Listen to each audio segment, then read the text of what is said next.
Today is one of the church's major festivals. It's often called the birthday of the church, and of course it's Pentecost. This is a Greek word meaning 50 days calculated from the feast of Passover, which is celebrated by Jews, and it comes about the time of year when Christians celebrate Easter. When I was a child in Barnsley, we caught today's festival Whitsuntide. There was always a parade around the town with all the churches being represented by their Sunday school children and the teachers who carried their church's banner. I can remember it was a great day, and for this occasion I got a new best Sunday dress and some best white sandals, as did most of the other children. It was the day when we got our new best summer clothes.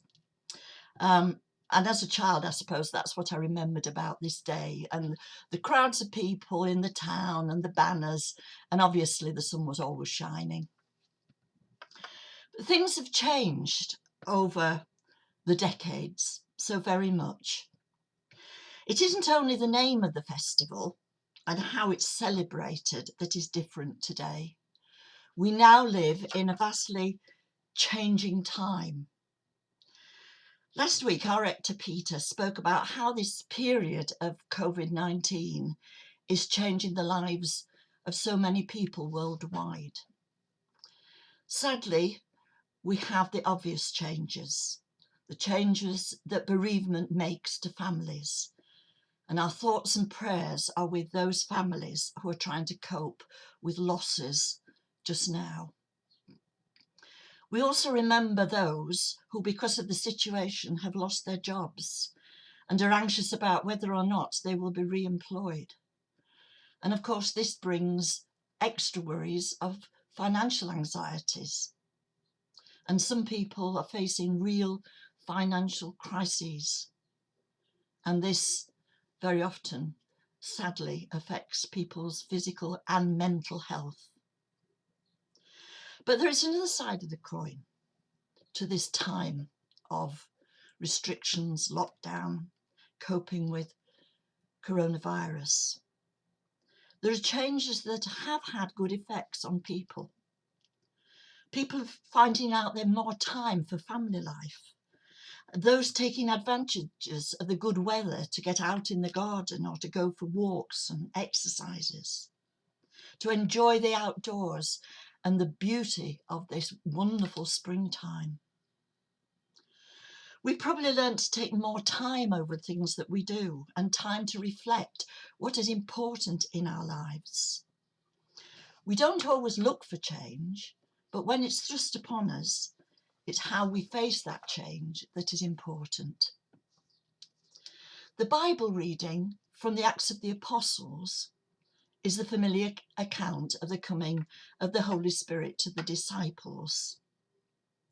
To appreciate what that meant to them, we must look back to Jesus' arrest and crucifixion, when his disciples fled from Gethsemane as he was arrested, leaving only John to witness Jesus' agony and death. We can understand how terrified the disciples must have been. Having been close followers of Jesus, might they be arrested and next in line for crucifixion? Not a nice thought. Even after they'd been told that Jesus had risen from the dead and had seen him, their fear was still great, the not knowing of what the future was going to bring. And we read of them meeting together in a locked room on the evening of the resurrection. Jesus had previously warned them that he was going to leave them, and they must have wondered how they would cope without him, because for 3 years they had been constantly with him. He was their master and they were his followers. In John's Gospel, we have Jesus' promise to them that he would send them the Holy Spirit to guide them into all truth, to quote John. When on the day of the Jewish feast of Pentecost, this gift came to them. And when Luke recorded in his account, he said that there was a sound like the rush of a mighty wind and tongues of fire. Both wind and fire are powerful elements which can bring about great changes, and both are important in biblical writings. In the story of Exodus, the Hebrew slaves were led through the desert by a cloud by day, but at night by a pillar of fire.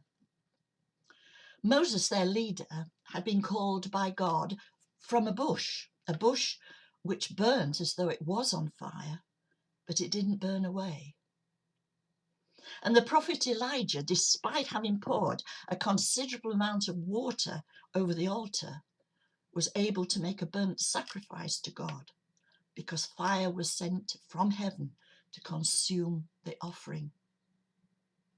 How powerful a symbol fire is.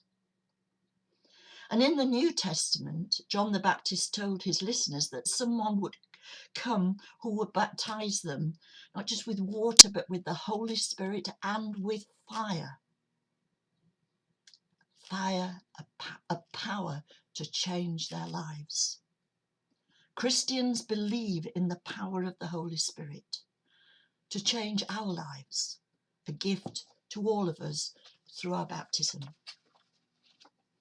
In 1960, the then Prime Minister, Harold Macmillan, in a famous speech he made, used the expression wind of change blowing to describe the changes that were taking place at that time in Rhodesia.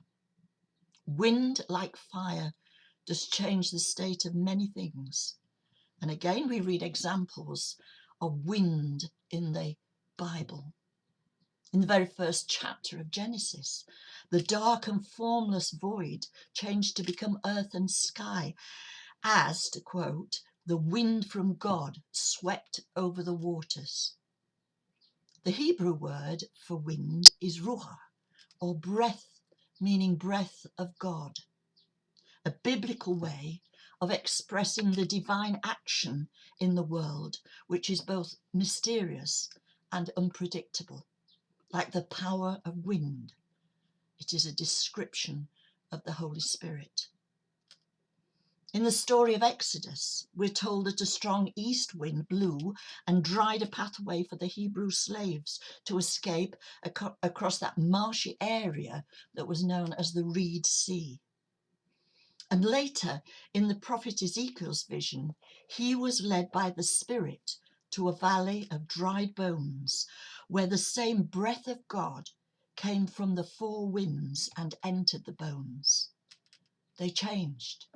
They breathed and were renewed and restored to life.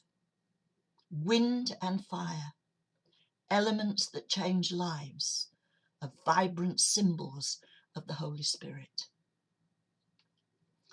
In the Bible reading today, we hear of the dramatic coming of the Holy Spirit in the words that Luke describes it, like the sound of a rushing wind and tongues of fire.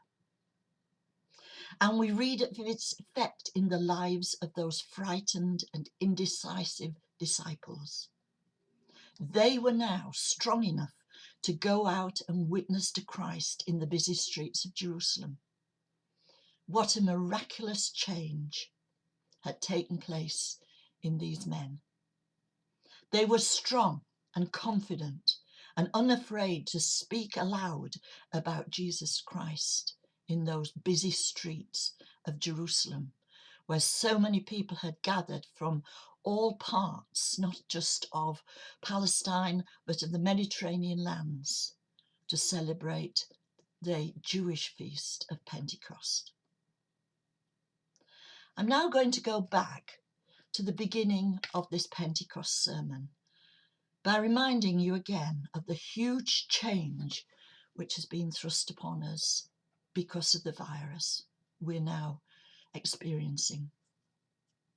People talk about returning to normal, but I think it's obvious that we won't go back to being as we were in a pre-coronavirus situation.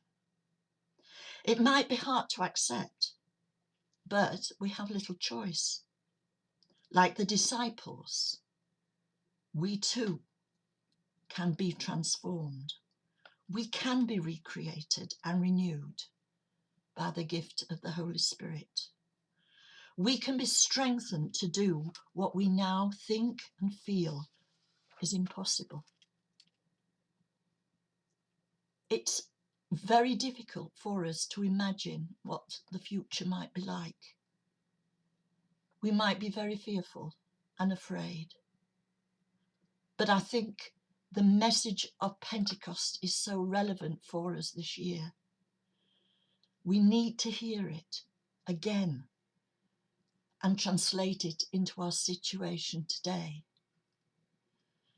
It is a promise that Jesus gave his disciples, that he would send them someone who would help them, who would guide them, who would recreate them and give them that confidence to look to the future that they needed. And this is the promise that he gives to us in our present situation. It's a timeless gift that is given to us and for which today we've got to give unending thanks. Amen.